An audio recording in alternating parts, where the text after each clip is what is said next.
One of the three in the Range Rover owed Patsy Clark 300,000 from stolen cash from the Security Express robbery. He was with Eld's mate from working on the doors and doing a bit of minding. This cash was to be laid down until Clark got out. When he got out, they said the cash had gone missing. Clark didn't like this, so he asked Witheld to sort something out, as Clark don't like to be fucked. So Witheld had a word with Gale to see what he could sort out.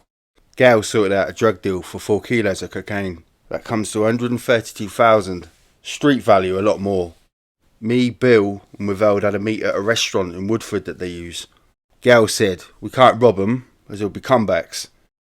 So Witheld said, we might as well take them out of the game. Gale said, let's just rob them. Gale said to me, Bill, do you want to earn 5 large ones for doing the driving? I said, yeah. He told me to pick up Witheld on the 5th, I think, of December at the Palms Motel at about 10:30. This I did. Witheld got in the car. He had Reebok trainers on and a tracksuit and a white roll neck jumper. He also had with him a black and gold head sports bag. Then we went to Upminster Bridge to meet Gale.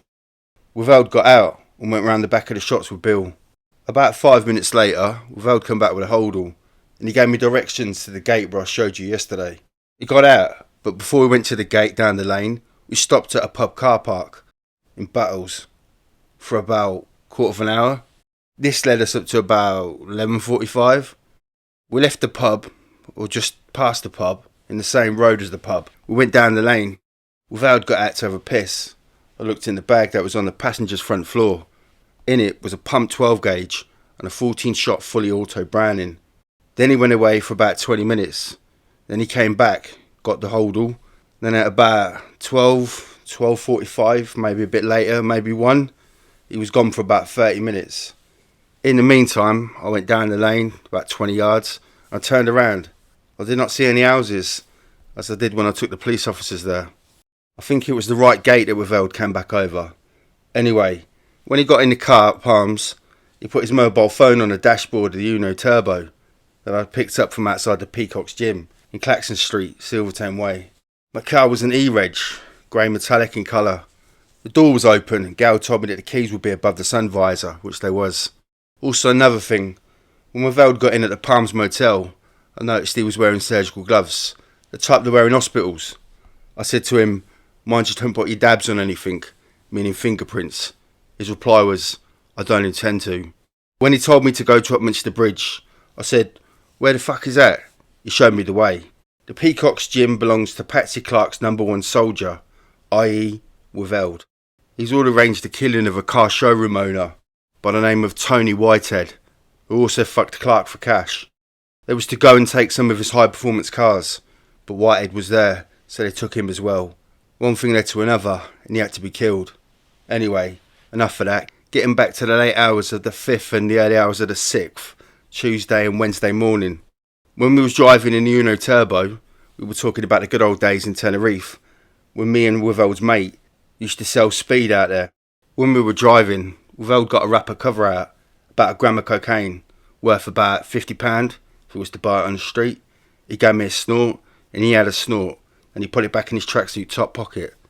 As I said, when he got out down the lane to have a piss, I looked in the bag on the floor. As I said before, there was a sawn-off pump-action shotgun, about 18 inches long.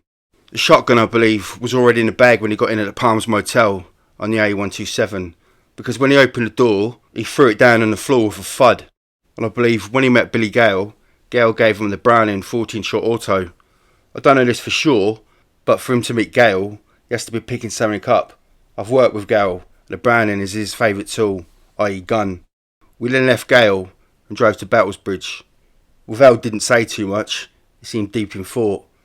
When we parked down near the pub, Witheld was just sitting there with his hands slotted inside each other. I said to him, give us a bit more cover, cocaine. He said he needed it, and that was that. I just sat there down the lane with Witheld sat next to me. Then Witheld got out the wrap of cocaine, snorted the lot from the wrap, and put it back in his pocket.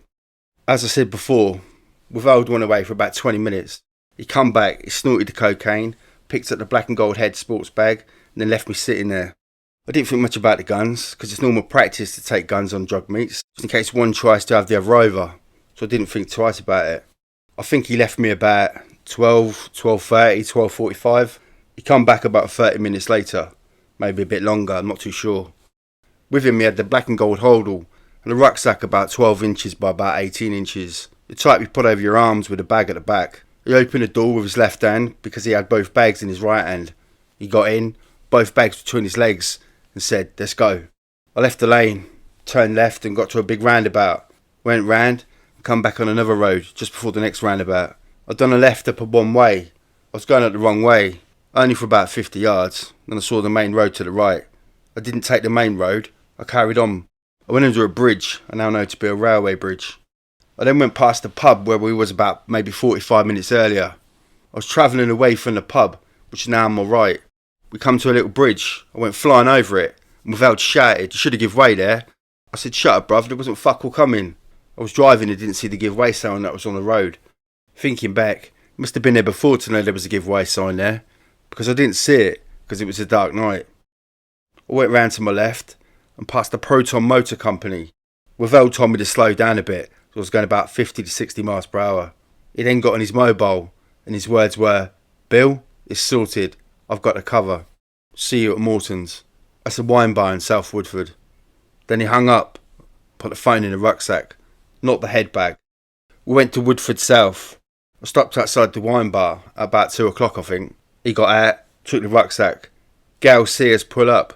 He come out, took the rucksack from Wavell and got in a green sort of coloured Rover, new shape. I believe the Rover belongs to Wavell's brother, Martin. Gale drove up beside me on my passenger side and down his electric window. He told me to take the car back to where I got it from and to leave the keys where I got them from, just above the visor. He told me to meet Wavell at Morton's wine bar at 10 o'clock the next night. I took the car back to the Peacock's gym and I left it just inside the forecourt next to a brick wall. I went out the next day. I didn't hear about the killings until early evening. I was on my toes all evening, i.e. looking over my back. I went to meet Wavell at the wine bar, got there about 9:45. He was there already. He got me a large Jack Daniels and Coke, told me to meet him in the toilet, give it half a minute, then follow him into the toilet cubicle. We had a snort of cocaine, then he pulled out a chunk of money and gave it to me. As he gave it to me, I said to him, "You cunt, you took him out of the game last night." He then looked at me with a smirky grin and said, "What are you, a cozzer?" i.e. policeman, asking questions. That meant don't ask questions, so I left it at that. When I took the car back, the head bag was still inside the car. The shotgun was still in it, but the handgun was gone. Must have been put in the rucksack with the cocaine and phone. In the last 2 weeks, I've been getting feedback from people saying Gale is going around saying I'm a grass. If certain people believe him, I'll end up dead and the witness out of the way. So I got in touch with the police and I'm making this statement of my own free will. I'm going to attend court and back this up. A police officer hasn't put any of these words into my head. I've written this statement of my own free will and will back it up in court. William Jasper, Tuesday, January the 16th, 1996. I must add to this statement that I did not know there was going to be 3 killings. I was there just to help a pal pick up some cocaine, namely 4 kilos of white powder, and driving back. I'm not silly, and I knew Wavell done the killings because he was the only one who was there that night, and I stayed in the car. I believe the car was put into a crusher, but I don't know what happened to the black and gold head bag with the shotgun in. So when at the car to give Gale the rucksack, he was still wearing the surgical gloves. But as he was walking towards the wine bar, he took them off and put them in his tracksuit bottoms. Then a split second later, Gale pulled up beside the Uno Turbo that I was in and told me what to do with the car. I believe they would try and get rid of me, i.e. kill me, because I know too much. So I feel it's in my best interest to help the police. When news gets out that I'm in Essex police custody, the shit will hit the fan. Because we are talking about people that will shoot someone and think nothing of it. So I feel this is the best thing to do, i.e. give evidence against them. Not to save myself from prison, but to save my own life. William Jasper, date of birth the 19th of the 3rd, 64. Wednesday, January the 17th, 1996. I must add to the statement that a police officer has not put any words into my head. They have not told me to say anything in this 12-page statement and have treated me fair. I, William George Jasper, have made this statement of my own free will. Wednesday the 17th of January, 1996.